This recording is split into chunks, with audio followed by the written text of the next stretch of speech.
Festivalin bu yılki şiarı olan Dersim Yaşamdır. Doğama, irademe, dilime, inancıma dokunma sloganıyla gerçekleşecek. Peki bu slogan hangi temel hak ve değerleri taşıyor? Bir kez de sizden dinleyelim. Buyurun lütfen. Evet, sizler de ifade ettiniz. Dersim yaşamdır. Doğama, irademe, inancıma ve dilime dokunma. Aslında her kelimesi bir anlam ifade ediyor.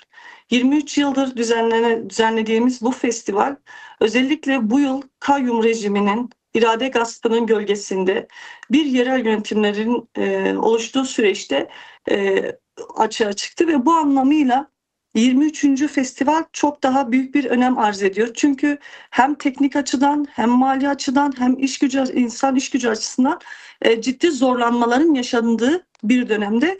Bu anlamıyla hem iradesi gasp edildiği için irademe dokunma, inancı bir noktada artık inşa edilmiş bir Alevilik üzerinden birilerinin çeperinde ilerletilmek istenen inancımıza yönelik yapılan asimilasyon politikalarına dur demek.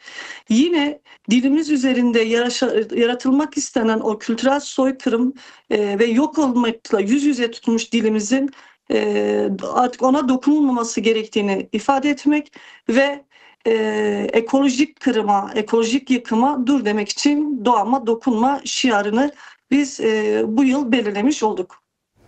Peki festivalde özellikle kadınların büyük bir aktivitesi olacak. Yine festival kapsamında paneller, konserler ve çocuk etkinlikleri gibi bölümler olacak.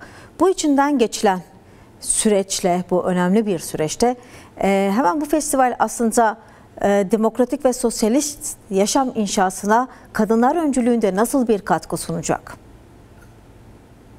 Evet, biz Kadınlar Cephesi'nde 23. Munzur Kültür ve Doğa Festivali'ni örgütlerken kadınların sadece katılımcı olarak orada yer almasının ötesinde aktif bir özne olarak yer almasını önceledik. Yani sizler de biliyorsunuz ki 27 Şubat'ta bir çağrı yapıldı ve bu çağrı kapsamında kadınların rolü yine iktidarın ataerkil rejiminin aile yılı ve kadın mücadelesinin yönü, yine iktidarın aile yılı hedefi ve sömürülen kadın emeği, yine kadın hakları panelleriyle biz bu yılda kadın görünürlüğünü, kadın temsiliyetini, kadının söz kurmasını önceleyen bir yerde yaklaştık. Temel hedefimiz toplumsal cinsiyet eşitsizliğini, erkek şiddetine karşı kolektif bir duruş sergilemek. Yani burada hem kadınların yaşamış olduğu hem dünya genelinde, Türkiye genelinde ve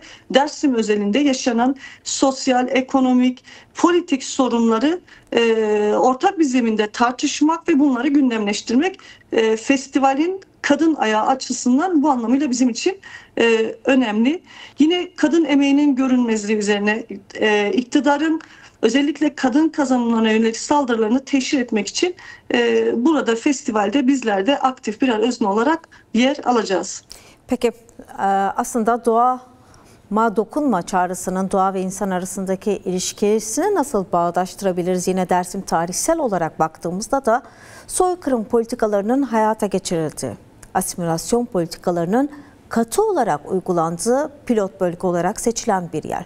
Bu düzenlenen festivallerle buna nasıl cevap olacak ya da nasıl bir hafızayı taşıyacaksınız? Evet, Dersim Festivali ticari bir faaliyet değil. Yani inançsal, kültürel bir dayanışma zemini olarak nitelendiriyoruz. Yani Dersim Festivali ortaya çıkış gününe baktığımızda 90'lı yılların sonu, 2000'li yılların başları ve Dersim halkının aslında kültürel, inançsal, ekolojik değerleri sahiplenme iradesiyle açığa çıkmış bir etkinlik olarak karşımıza. Yani salt bir konser etkinliği değil, salt bir panel etkinliği değil. Dolayısıyla o süreçte köy boşaltmalarından tutun yasaklamalara, yine ağır güvenlik politikalarına yönelik bir duruş sergileme. Aslında bir noktada Dersim'in hem doğası hem inancı hem dili hem de Dersim halkının kendisi bir tecrit altındaydı ve bu tecriti kırmaya yönelik bir ihtiyaçtan doğan bir festival gerçekliği var. Bu festivalde değerlendirirken sadece belli bir zemine oturtulmuş bir etkinlik olarak değerlendirmemek gerekiyor. Şimdi sizler de ifade ettiniz. Dersim binlerce yıllık bir hafızası olan, tarihsel Evet. bir direnişi olan, bir direniş mirası olan bir kent.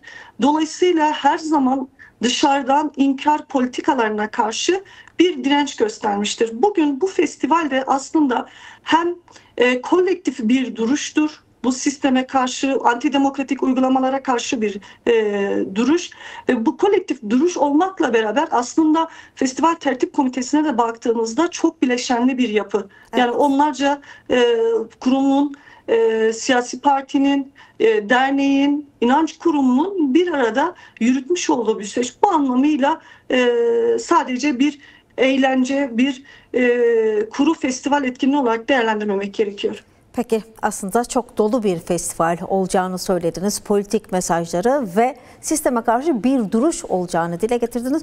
Son olarak hazırlıklarınızı ve çağrınızı almak isterim. Çok kısa bir zamanımız var. Buyurun lütfen. Şöyle en azından şunu ifade etmek gerekiyor. Dersim Festivali'ne yönelik birçok eleştiri de var. Kendini yinelediğine, tekrarladığına dair. Ancak elbette ki bu eleştirileri kıymetli görmekle beraber kayyum rejimi altında bir festival yürüteceğiz. Hem Dersim Belediyesi hem Ovacık.